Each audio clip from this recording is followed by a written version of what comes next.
Hello and welcome to our YouTube channel Omega Classes. दोस्तों, आज का जो टॉपिक है वो है क्लास 12 का सबसे इम्पोर्टेंट टॉपिक जिसका नाम है वेव ऑप्टिक्स। ठीक है, ये नया चैप्टर है, अच्छे से पढ़ेंगे। सबसे पहले हम देखते हैं डेफिनेशन ऑप्टिक्स क्या होता है। ऑलरेडी पता है आपको, क्लास 11 में पढ़ा है, लेकिन फिर भी बहुत सारी चीज़ें जो है इस लाइट के बारे में हमको रिवाइज करना बहुत ज़्यादा ज़रूरी है। अभी जो हम क्लास 12 में पढ़ेंगे उसमें क्लास 11 का बहुत सारा चीज़ हमको लगने वाला है, तो क्लास 11 की चीज़ें भी हमको पहले रिवाइज करनी पड़ेंगी। तो सबसे पहले हम पढ़ते हैं कि ऑप्टिक्स क्या होता है। ऑप्टिक्स मतलब ये है ब्रांच ऑफ फिजिक्स। ठीक है, ब्रांच ऑफ फिजिक्स। अभी फिजिक्स में बहुत सारी ब्रांचेस है। पहला काइनेमेटिक्स है, जिसमें हम मोशन स्टडी करते हैं, फोर्स स्टडी करते हैं। दूसरा साउंड या फिर वेव, उसमें सारे वेव स्टडी करते हैं। उसके बाद में इलेक्ट्रिक में हम इलेक्ट्रोस्टैटिक स्टडी करते हैं। उसके बाद में करंट इलेक्ट्रिसिटी स्टडी करते हैं। उसके बाद में मैग्नेटिक्स, जिसमें क्या आता है, फिर मैग्नेटिज्म वगैरह आता है। और उसके बाद में अलग अलग ब्रांचेस है। ठीक है, और भी है क्वांटम फिजिक्स वगैरह। ठीक है, तो एक ऑप्टिक्स फिजिक्स की ही ब्रांच है जिसमें क्या स्टडी होता है, जिसमें हम लाइट का स्टडी करते हैं। तो हम बोलेंगे optics is a branch of physics where the light is studied, जिसमें हम लाइट का स्टडी करते हैं। अब ये लाइट का स्टडी हम क्लास 12 में नहीं कर रहे, हमने क्लास 8 से चालू कर दिया था लाइट को पढ़ना। ठीक है, तो लाइट को जो बेसिक पैरामीटर्स है उससे हम पढ़ते हैं। ठीक है, क्लास 11 जो जो हमने पढ़ा है क्लास 11 तक उसको पूरा रिवाइज करना होगा, तभी आपको क्लास 12 का समझ में आएगा। ठीक है, तो सबसे पहली चीज़ हमने लाइट के बारे में क्या पढ़ी थी कि light travels in straight line. Light travels in a straight line कब तक? जब तक जिस मीडियम में से वो लाइट ट्रैवल कर रही है वो मीडियम यूनिफॉर्म हो। ठीक है, और एक ही हो। ठीक है, एक होना मतलब कौन सा होना मीडियम? होमोजीनियस होना। होमोजीनियस मीडियम मतलब एक ही मीडियम होना, उसमें बाकी का मीडियम मिक्स नहीं होना चाहिए। तो जब तक मीडियम हमारा होमोजीनियस है तब तक लाइट हमारी स्ट्रेट लाइन में ट्रैवल होगी, और तब भी उसकी जो वेलोसिटी है वो वेलोसिटी क्या रहेगी? वेलोसिटी कांस्टेंट रहेगी। तो वेलोसिटी तभी चेंज होती है जब मीडियम चेंज होता है। अभी यहाँ पे आता है कि मीडियम। अभी मीडियम क्या होता है, मीडियम कैसे बताते हैं? तो मीडियम दो तरह के हैं, एक है रेयर मीडियम और दूसरा है डेंसर मीडियम। अभी कोई मीडियम रेयर है या डेंसर है उसको हम देख के नहीं बताते हैं, वो एक कंपैरेटिव क्वांटिटी है। ठीक है, मीडियम को रेयर बताना या डेंसर बताना वो कंपैरिजन से हम बताते हैं। सॉरी, जैसे कि रेयर मतलब क्या? ऐसा मीडियम जिसके अंदर के पार्टिकल्स एक दूसरे से दूर दूर हैं। फॉर एग्जांपल कोई भी गैस ले लो, गैस के जो मॉलिक्यूल्स होते हैं या पार्टिकल्स होते हैं वो एक दूसरे से दूर दूर होते हैं। और डेंसर में क्या होता है? डेंसर में जो भी मीडियम के पार्टिकल्स होंगे एक दूसरे के बहुत करीब होंगे। फॉर एग्जांपल सॉलिड, तो सॉलिड ज़्यादा डेंस होता है किससे? गैस से। ठीक है, तो डेंसर मतलब कम जगह में ज़्यादा पार्टिकल्स, रेयर मतलब दूर दूर होना पार्टिकल, है ना। तो रेयर मीडियम में हम ज़्यादातर क्या पकड़ते हैं? Vacuum, air. ठीक है, ये रेयरेस्ट मीडियम है। ठीक है, और सबसे ज़्यादा डेंसर मीडियम कौन है? तो डायमंड है ना। Diamond is very very very denser medium. ठीक है, मतलब समझ लो। लेकिन जब हम कंपेयर करते हैं वाटर, वाटर को जब हम देखते हैं तो वाटर जो है वो डायमंड से रेयर है। डायमंड से जब हम कंपेयर करते हैं तो वाटर क्या है? रेयर है। लेकिन जब हम उसी वाटर को कंपेयर करेंगे वैक्यूम और एयर के साथ में, तो इसके कंपैरिजन में वाटर क्या है? हमारा डेंसर मीडियम है। तो मीडियम हम देख के नहीं बता सकते कि वो रेयर है कि डेंसर है, हमको उसके बाद में कोई कंपैरिजन के लिए मीडियम चाहिए। अभी वाटर रेयर है या डेंसर है मालूम नहीं, हाँ, लेकिन जब पूछेंगे तो वाटर को जब हम कंपेयर करेंगे डायमंड के साथ में तो वाटर रेयर मीडियम है। ठीक है, और उसी वाटर को जब हम कंपेयर करेंगे वैक्यूम के साथ में, वाटर कौन सा मीडियम है? वाटर डेंसर मीडियम है। ठीक है, ये चीज़ें आपको समझनी चाहिए। एक कंसेप्ट है जो है रिफ्रैक्शन। रिफ्रैक्शन में आपने पढ़ा होगा क्या है कि एक सरफेस होगा, जिस सरफेस को आप क्या बोलते हो? जिस सरफेस को हम बोलते हैं ट्रांसपेरेंट सरफेस, है ना। तो ट्रांसपेरेंट सरफेस क्या करता है? एक मीडियम और दूसरे मीडियम को सेपरेट करता है, दो अलग अलग मीडियम को। ये मीडियम 1 है, ये मीडियम 2 है। मान लो इसके कंपैरिजन में ए मीडियम रेयर है, तो ये ऑटोमेटिक उसके कंपैरिजन में क्या हो जाएगा, डेंसर हो जाएगा। तो हमको मालूम है कि क्या होता है जब, और इस मीडियम, इस ट्रांसपेरेंट सरफेस पे मैंने परपेंडिकुलर ड्रॉ कर दिया। परपेंडिकुलर को हम बोलते हैं नॉर्मल, है ना। मान लो कोई लाइट आ रही है जिसको हम बोलते हैं लाइट का रे, लाइट का क्या आ रहा है, रे आ रहा है, इस पॉइंट पे आया हूँ। तो इस पॉइंट पे जब इंसिडेंट होता है उसके बाद में क्या होता है, अब ये जो सरफेस है हमारा, ये ट्रांसपेरेंट सरफेस है, ठीक है। तो ट्रांसपेरेंट सरफेस क्या बोलता है, ट्रांसपेरेंट मतलब क्या, एक मीडियम और दूसरे मीडियम में से लाइट जा सकती है, रोकेगा नहीं। रिफ्लेक्टिंग सरफेस क्या करता है, दूसरे मीडियम में जाने ही नहीं देता है, वापस पहले मीडियम में भेज देता है। तो जब लाइट आ रही है तो जो लाइट का डायरेक्शन है जिसको हम बोलते हैं रे ऑफ लाइट, ठीक है, the direction in which light travels, that direction is called as ray of light. तो रे ऑफ लाइट इस नॉर्मल के साथ में जो एंगल बनाती है उसको बोलते हैं आई, एंगल ऑफ इंसिडेंस। तो ये एंगल क्या होता है, ये एंगल जो होता है उसको बोलते हैं ग्लांसिंग एंगल। ग्लांसिंग एंगल को डिनोट करते हैं जी से, है ना। जो हमारा इंसिडेंट रे इस ट्रांसपेरेंट सरफेस के साथ में जो एंगल बनाएगा उसको बोलते हैं ग्लांसिंग एंगल। ग्लांसिंग एंगल एक, ग्लांसिंग एंगल, ठीक है। तो अब रेयर मीडियम में से लाइट जा रही है डेंसर मीडियम में, तब क्या होता है, तब जब रेयर से डेंसर जाती है हमारी लाइट, तो हमारा जो रिफ्रैक्टेड रे होगा, रिफ्रैक्टेड रे मतलब अगर ये ट्रांसपेरेंट सरफेस नहीं होता, ये दूसरा मीडियम नहीं होता, तो हमारी लाइट सीधी निकलती, क्योंकि light travels in straight line until the medium is homogeneous. अगर एक ही मीडियम होता, रेयर मीडियम, तो हमारी लाइट ऐसी सीधी सीधी सीधी सीधी चली जाती। लेकिन ये मीडियम अलग है, ये मीडियम अलग है, तो अभी सीधी नहीं जाएगी, स्ट्रेट लाइन में नहीं जाएगी, मुड़ जाएगी। अभी मुड़ने के दो तरीके हैं, इधर की साइड भी मुड़ सकती है, उधर की साइड भी।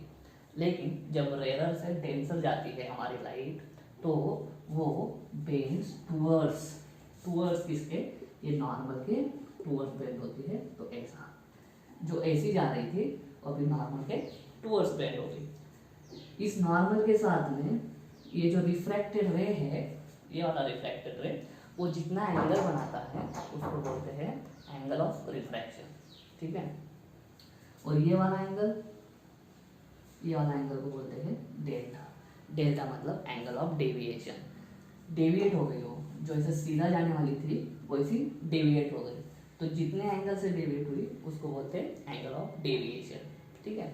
ये सारी चीज़ें आपको रिफ्रैक्शन में मालूम होनी चाहिए। दूसरा है डेंसर से अगर रेयर जाएंगी तो क्या हो जाएगा, अवे। मान लो ये डेंसर मीडियम है, ये रेयर मीडियम है, ऐसा हमारा राइट का रे आया, ये आई है ना। तो बेंड्स अवे मतलब जो ऐसे जाने वाली थी अभी वो टूवर्ड्स में आएंगी, अवे जाएंगी, इससे भी दूर जाएंगी, ये आर हो जाएगा। तो जब रेयर से डेंसर जाती है तो क्या होता है, आई बड़ा होता है, आर छोटा होता है। लेकिन इसमें जब, सॉरी यहाँ पे क्या था, रेयर से डेंसर में आई बड़ा होता है, आर छोटा होता है। लेकिन यहाँ पे क्या होगा, आई छोटा होगा, आर बड़ा होगा, दिख रहा है आपको, ठीक है। तो ये सारी चीज़ें जो है वो आपको ध्यान में आनी चाहिए। और जो है रिफ्रैक्शन में आपने क्या पढ़ा है, रिफ्रैक्शन का लॉ पढ़ा है आपने, ठीक है। तो लॉ भी पढ़ना जरूरी है। वो क्या है, लॉज ऑफ रिफ्रैक्शन।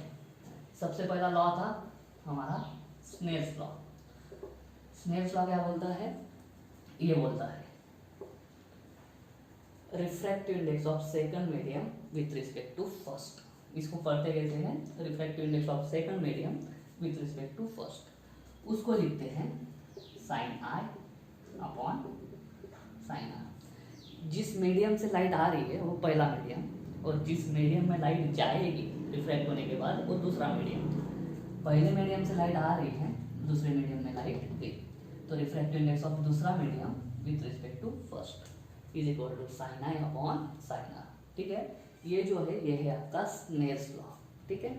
और रिफ्रैक्टिव इंडेक्स का डेफिनेशन बताया था कि रिफ्रैक्टिव इंडेक्स क्या होता है। सबसे पहली डेफिनेशन जो बनी थी वो थी V1 अपॉन V2, ठीक है।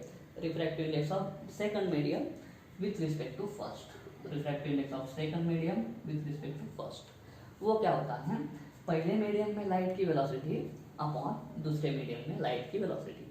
अब ये जो रिफ्रैक्टिव इंडेक्स है, ऐसा जब हम लिखते हैं तो इसको बोलते हैं रिलेटिव रिफ्रैक्टिव इंडेक्स, इसको बोलते हैं रिलेटिव रिफ्रैक्टिव इंडेक्स।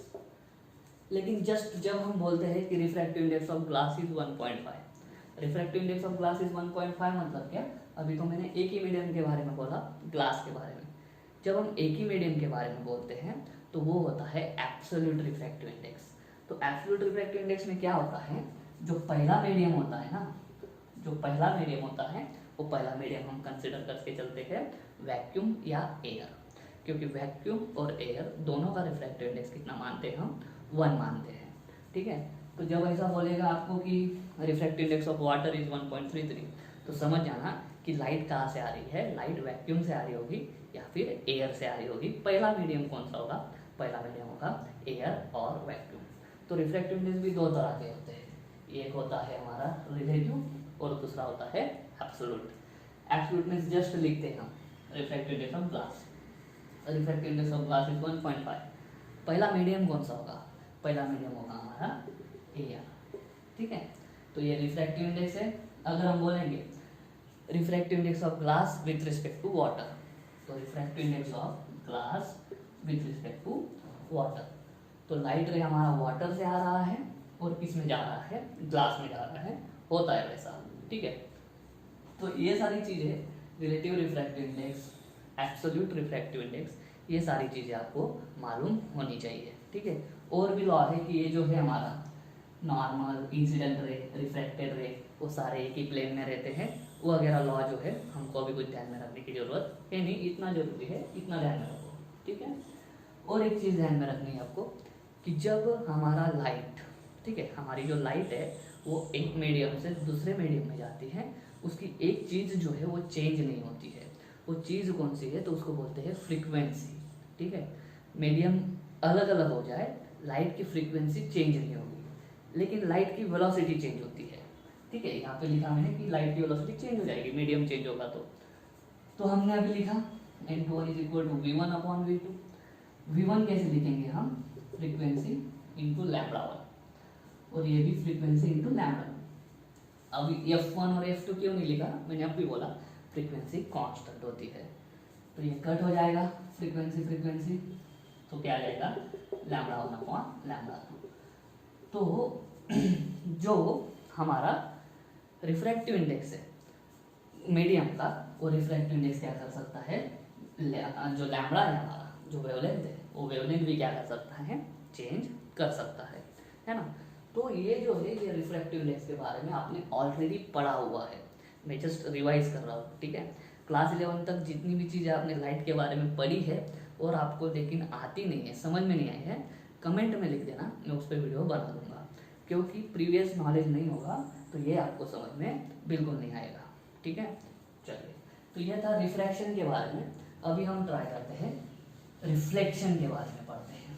ठीक है, ये हमारा रिफ्लेक्टिंग सरफेस होगा। ठीक है, वापस ये क्या होगी, हमारी नॉर्मल होगी, हमारा लाइट का रे आएगा। ठीक है, वो नॉर्मल के साथ में जो एंगल बनाएगा वो होगा एंगल ऑफ इंसिडेंस, है ना। और बाद में ये जो सरफेस है वो रिफ्लेक्टिंग सरफेस है, इधर के साइड लाइट नहीं आएगी, रिफ्लेक्ट हो जाएगी। रिफ्लेक्ट होगी कैसे, ऐसे। तो लॉ क्या बोलता है, जितना आया था उतना ही क्या होगा आपका आ होगा, angle of incidence is equal to angle of reflection. ठीक है, क्लास 11 तक और आपने क्या क्या पढ़ा है, क्लास 11 तक आपने तो पढ़ा ही था रिफ्लेक्शन वगैरह। ठीक है, उसके बाद में आपने पढ़ा था स्पेरिकल मिरर्स, है ना, स्पेरिकल मिरर्स पढ़े हैं। उसके बाद में लेंसेस पढ़े हैं, स्पेरिकल मिरर में कॉनकेव पढ़ा था, कॉन्वेक्स पढ़ा था, इसमें कॉन्वेक्स लेंस पढ़ी थी, कॉनकेव पढ़ी थी, प्लेनो कॉनकेव, प्लेनो कॉन्वेक्स, बहुत सारे लेंसेस पढ़े थे। मिरर इक्वेशन पढ़ा है, लेंस इक्वेशन पढ़ा है ना। तो ये जो सारी चीज़ें हैं, और जो हमारा लेंस है वो कौन सी इमेज प्रोड्यूस करता है, कॉनकेव मिरर कौन सी इमेज प्रोड्यूस करता है, इमेज का नेचर कैसे होता है, ऑब्जेक्ट की पोजीशन पे कैसे डिपेंड करता है, वो सारी चीज़ें आपने पढ़ी है। अगर नहीं समझा है तो कमेंट में लिख देना, उस पर वीडियो बन जाएगा। थोड़ा सा मैं बता देता हूँ कॉन्केव मिरर के बारे में, या फिर कौन से भी मिरर के बारे में, स्फेरिकल के बारे में। लाइट का नेचर कैसे, सॉरी इमेज का नेचर कैसे बताते हैं, तो सबसे पहले नेचर बताते हैं हम, रियल है क्या या वर्चुअल है, दूसरा इन्वर्टेड है या इरेक्ट है, उसके बाद में इमेज की पोजीशन बताते हैं, ठीक है, कि इमेज का पोजीशन क्या है, पोजीशन के बारे में। उसके बाद में क्या बताते हैं हम, वो उसका साइज बताते हैं, साइज मतलब मैग्नीफाइड है या डिमिनिश्ड है ना। मैग्नीफाइड मतलब ऑब्जेक्ट साइज से इमेज का साइज बड़ा होगा, डिमिनिश्ड मतलब ऑब्जेक्ट साइज से इमेज का साइज छोटा होगा। इसमें एक ट्रिक आपको ध्यान में रखना है, 95% ऑफ द टाइम्स क्या होता है मैं बता देता हूँ, कि जब रियल होगी इमेज तो 95% उसके चांस है कि वो क्या हो, इन्वर्टेड हो, और जब इरेक्ट होंगी मतलब सीधी होंगी इमेज तो 95% चांस है कि वो क्या होंगी, इमेज वर्चुअल होगी, रियल नहीं होंगी, ठीक है। उल्टा लिखते हैं हमने, जब वर्चुअल होंगी तब वो कौन सी होंगी, तब होगी वो इरेक्ट, है ना। तो ये सारी चीज़ें आपको ध्यान में रखना है। आपके जो क्लास 11 का बुक है उसमें टेबल दिया है, उस टेबल में इमेज के सारे पैरामीटर्स लिखे हुए हैं, अगर नहीं आता है कमेंट कर दो, वीडियो बन जाएगा, ठीक है। तो ये सारी चीज़ें आपने पढ़ी थी, लेंस के बारे में पढ़ा था, लेंस मेकर्स इक्वेशन पढ़ा था, वो सारी चीज़ें अगर आपको मालूम होगी तो आपको वेव ऑप्टिक्स भी आराम से समझ में आ जाएगा, ठीक है। और एक चैप्टर था इलेक्ट्रोमैग्नेटिक वेव्स, वो भी आपको थोड़ा पढ़ना होगा, तो ये वाला चैप्टर समझ में आ जाएगा, ठीक है। तो अभी हम स्टार्ट करते हैं कि थ्योरी वेव ऑप्टिक्स, ठीक है, उसका थ्योरी स्टार्ट करते हैं। लाइट का जो नेचर था क्लास 11 तक, क्लास 11 तक हम लाइट का नेचर जो मानते थे, बोलते थे रे ऑफ लाइट, रे ऑफ लाइट, तो रे पढ़ते थे, लेकिन अभी रे नहीं करेंगे हम लाइट को, लाइट का वेव नेचर से स्टडी करेंगे। तो जब हम उसको रे बोलते थे लाइट को, तो हम उसका पार्टिकल नेचर कंसिडर करते थे, और अभी जब इस चैप्टर में हम पढ़ेंगे तो हम उसका वेव नेचर कंसिडर करेंगे। तो जो लाइट है उसका नेचर कौन सा है, पार्टिकल है या वेव है या दोनों है, हमको मालूम नहीं था। तो शुरू में जब लाइट के बारे में किसको मालूम नहीं था, तो लाइट के बारे में अलग अलग साइंटिस्ट ने स्टडी करा कि लाइट ऐसी होती होंगी, लाइट वैसी होती होंगी, और अलग अलग साइंटिस्ट उसकी मनगढ़ंत बातें बताने लग गया, ठीक है। तो सबसे पहला साइंटिस्ट था जो था न्यूटन, ठीक है। जब लाइट के बारे में ज़्यादा जानकारी नहीं थी तो न्यूटन ने एक थ्योरी प्रपोज करी, जो थी न्यूटन की कार्पुस्कुलर थ्योरी। न्यूटन की कार्पुस्कुलर थ्योरी मतलब क्या, कि लाइट का नेचर कौन सा है, वो बोलता है कि लाइट का नेचर है पार्टिकल नेचर। न्यूटन ने क्या बोला, अभी ये वाला जो है आपको कोविड की वजह से सिलेबस में नहीं है, पार्टिकल नेचर, वेव नेचर है सिलेबस में, फिर भी हम पार्टिकल नेचर को अच्छे से पढ़ लेते हैं, ब्रीफ आइडिया ले लेते हैं। तो पार्टिकल नेचर में क्या बोला था उसने, कि जो लाइट है ना, लाइट जब किसी सोर्स से आती है तो वो कौन से फॉर्म्स में आती है, कार्पुसल्स की फॉर्म में आती है। अभी कार्पुसल्स क्या है, कार्पुसल्स जो है वो है hard elastic massless particles, hard elastic massless particles. जो सोर्स है वो ये ऐसे पार्टिकल्स इमिट करता है, ऐसे पार्टिकल्स इमिट करता है, और वो पार्टिकल्स ही क्या होती है, लाइट होती है। जब पार्टिकल्स हमारे रेटिना पे जाते हैं आँख के अंदर, तो हमको लाइट का सेंसेशन होता है, ठीक है। तो ये जो पार्टिकल्स है, इसी पार्टिकल्स को बोलते हैं कार्पुसल्स, ठीक है। तो ये कार्पुस्कुलर थ्योरी जो थी वो थी न्यूटन की, उसने बहुत सारी मनगढ़ंत बातें बताई, उसमें से कुछ बाद में सही साबित हुई, कुछ बाद में गलत साबित हुई, ठीक है। तो उसने बोला कि जो हमारी लाइट होती है, जो पार्टिकल्स के फॉर्म में होती है, उस लाइट की वेलोसिटी जो होती है वो क्या कैसे होती है, रेयर में वेलोसिटी कम होती है और डेंसर में वेलोसिटी ज़्यादा होती है। अभी बाद में जब एक्सपेरिमेंट करा हमने, तो एक्सपेरिमेंट में हमको समझ गया कि ये जो चीज़ है वो क्या है, गलत है, क्योंकि रेयर में वेलोसिटी ज़्यादा होनी चाहिए और डेंसर में वेलोसिटी कम होनी चाहिए। लेकिन उसके लिए उसने क्या बताया कि जब मान लो ये रिफ्लेक्टिंग सरफेस है, कौन सा सरफेस है, रिफ्लेक्टिंग, तो रिफ्लेक्टिंग में क्या होगा, रिफ्लेक्शन होगा, ठीक है। उसने रिफ्लेक्शन एक्सप्लेन करा, ठीक है। रिफ्लेक्शन उसने कैसे एक्सप्लेन करा, कि ये जो पार्टिकल्स जब आते हैं लाइट के, ठीक है, और इस सरफेस से जब वो टकराते हैं, कोलिजन होता है, तो वो कोलिजन कैसे होता है, वो कोलिजन होता है इलास्टिक कोलिजन। ये सारी मनगढ़ंत बातें हैं, ठीक है, इलास्टिक कोलिजन होता है। इलास्टिक कोलिजन होते ही वो पार्टिकल कैसे जाता है, कोलिजन हमने पढ़ा है क्लास 11 फोर्थ चैप्टर में, इलास्टिक इन इलास्टिक कोलिजन, ठीक है, मोमेंटम और काइनेटिक एनर्जी दोनों कांस्टेंट होती है।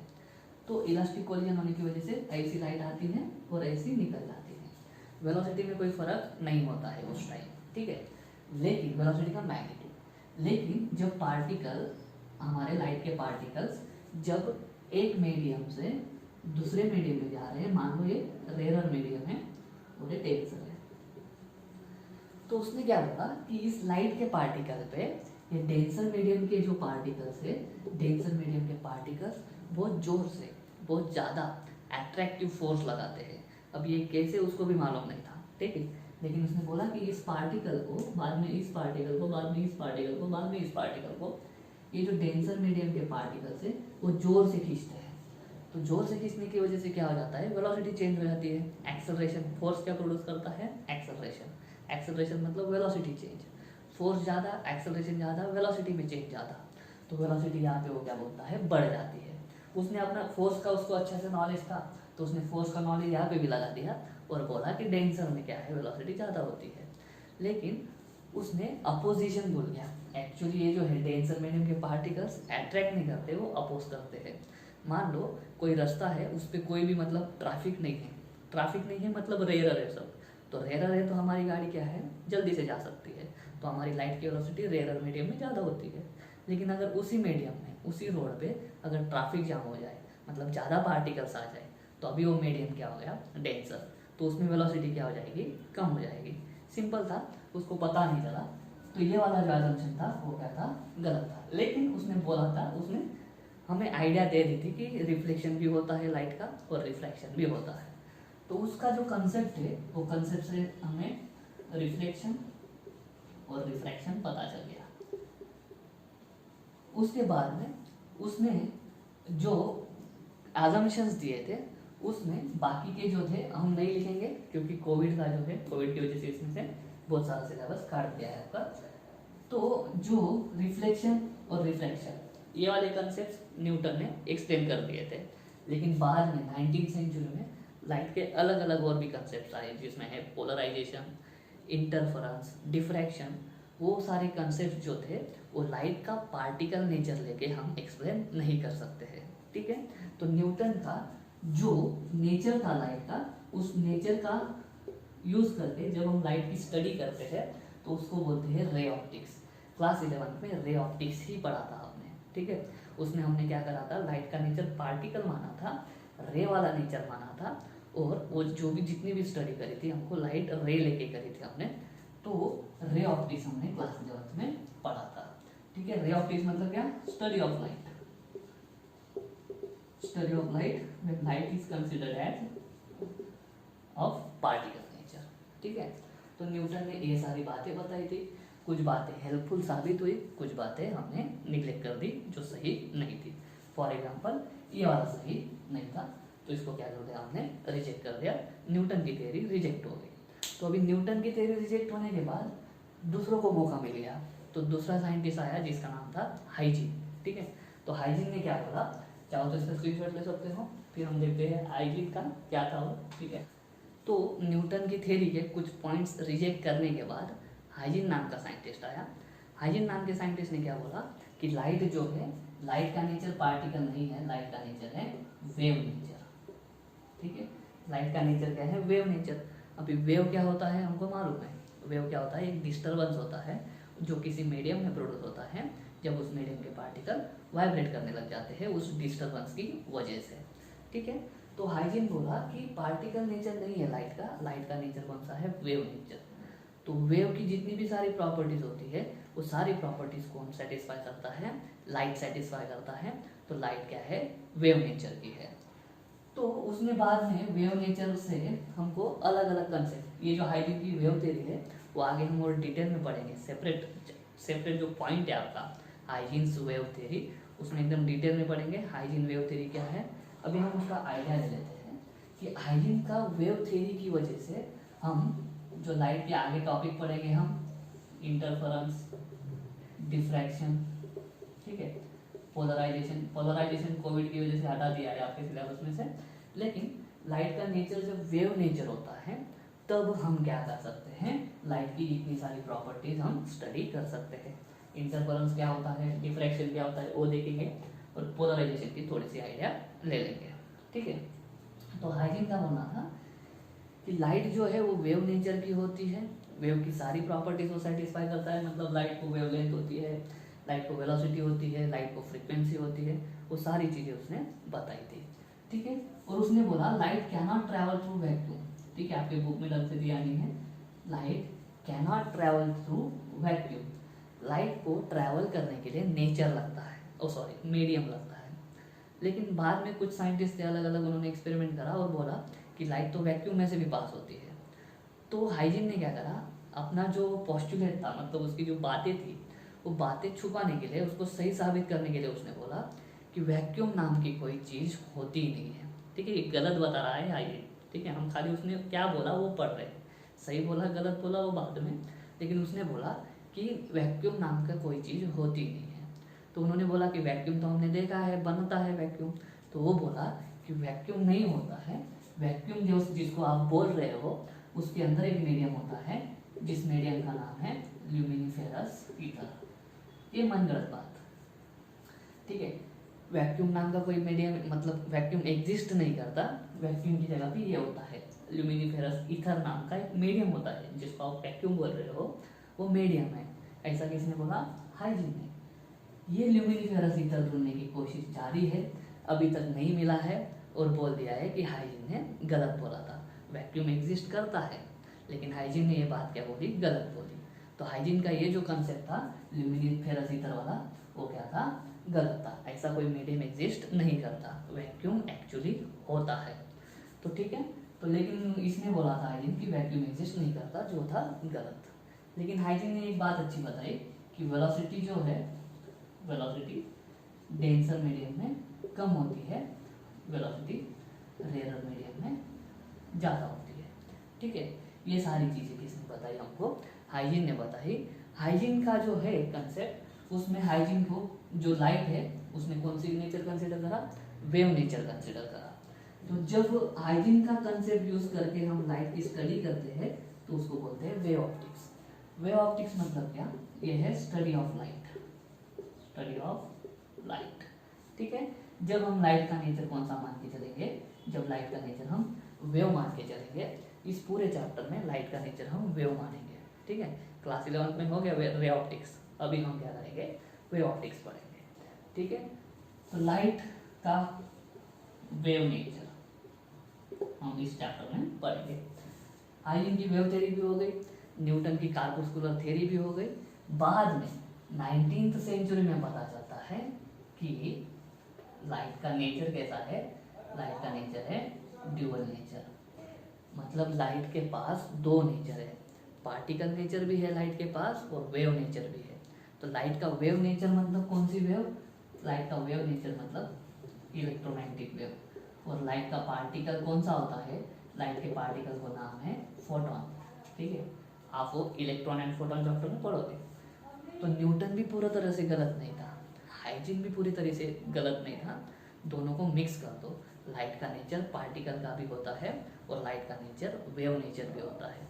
लाइट का नेचर जब वेव होता है तो वो कौन सी वेव होती है, इलेक्ट्रोमैग्नेटिक वेव होती है, ठीक है। और पार्टिकल नेचर जब बोलते हैं हम लाइट को, तो लाइट के पार्टिकल को बोलते हैं फोटोन, जो हम पढ़ेंगे इलेक्ट्रॉन एंड फोटोन चैप्टर में, ठीक है। तो बाद में 19th सेंचुरी में ड्यूअल नेचर ऑफ लाइट को एक्सेप्ट कर लिया। कुछ कुछ कंसेप्ट पढ़ने के लिए हमको लाइट को पार्टिकल मानना पड़ेगा, कुछ कुछ कंसेप्ट पढ़ने के लिए लाइट को वेव मानना पड़ेगा, ठीक है। वो सारी चीज़ें अभी आपको ध्यान में रखनी। तो वेव नेचर जो है लाइट का, तो लाइट का वेव नेचर मतलब कौन सी वेव, इलेक्ट्रोमैग्नेटिक वेव, है ना। इलेक्ट्रोमैग्नेटिक वेव आपने पढ़ा है क्लास 11th में। क्या होता है, इलेक्ट्रिक फील्ड होती है, मैग्नेटिक फील्ड होती है, दोनों एक दूसरे को परपेंडिकुलर ऑसिलेट होती है, और उनका जो ऑसिलेशन का डायरेक्शन है वो लाइट के जो प्रोपोगेशन है, डायरेक्शन ऑफ प्रोपोगेशन को परपेंडिकुलर होती है। मतलब क्या, इलेक्ट्रोमैग्नेटिक वेव कौन सी वेव होती है, ट्रांसवर्स वेव, ट्रांसवर्स और लॉन्जिट्यूडिनल वेव हमने पढ़ा है, ठीक है। इलेक्ट्रोमैग्नेटिक वेव होती है, और वो इलेक्ट्रोमैग्नेटिक वेव कौन सी होती है, ट्रांसवर्स वेव होती है। ठीक है, उसके बाद में ये ऐसी वेव है जो हमारी वैक्यूम में से भी ट्रैवल हो सकती है। ठीक है, तो लाइट जो है वो इलेक्ट्रोमैग्नेटिक वेव है, और लाइट के कुछ हिस्से भी है। लाइट को अलग अलग इसमें डिवाइड करा है, एक्सरे हो गया, गैमा रे हो गया, अल्फा हो गया, बीटा हो गया, अल्ट्रावायलेट हो गया, विजिबल हो गया। ठीक है, ऐसे अलग अलग इसमें डिवाइड किया है। इलेक्ट्रोमैग्नेटिक वेव चैप्टर में आपने उसको पढ़ा है। ठीक है, वेवलेंथ और फ्रीक्वेंसी के हिसाब से इलेक्ट्रोमैग्नेटिक स्पेक्ट्रम। ठीक है, तो उसके बाद में हमने पढ़ा है कि जो रिफ्रैक्टिव इंडेक्स होता है मीडियम का, वेवलेंथ पे डिपेंड करता है। कलर जो है, कलर भी किस पे डिपेंड करता है, वेवलेंथ पे। विजिबल लाइट का जो रेंज है वो क्या है, 4000 angstrom unit to 8000 angstrom unit. इसको बोलेंगे 400 नैनोमीटर, इसको बोलेंगे 800 नैनोमीटर। जो इलेक्ट्रोमैग्नेटिक वेव है ना, उसका वेवलेंथ कुछ फेम्टोमीटर्स। अभी फेम्टोमीटर मतलब क्या, फेम्टोमीटर मतलब 10⁻⁻⁵ मीटर से लेके लाइट की एक वेवलेंथ कुछ किलोमीटर्स तक भी हो सकती है, कुछ किलोमीटर्स तक भी हो सकती है, जो हमको दिखती नहीं है। हमको सिर्फ कौन सी लाइट दिखती है, हमको सिर्फ ऐसी लाइट दिखती है जिसकी वेवलेंथ 400 नैनोमीटर से लेके 800 नैनोमीटर तक हो। ऐसी वाली वेव्स हम लाइट की देख सकते हैं।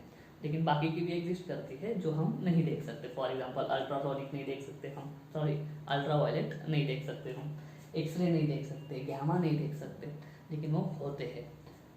ठीक है, उसके बाद में इसी चैप्टर में हम पढ़ेंगे वेव नेचर कंसिडर करके। रिफ्लेक्शन, डिफ्रैक्शन भी पढ़ना था, लेकिन वो कोविड की वजह से हटा दिया है।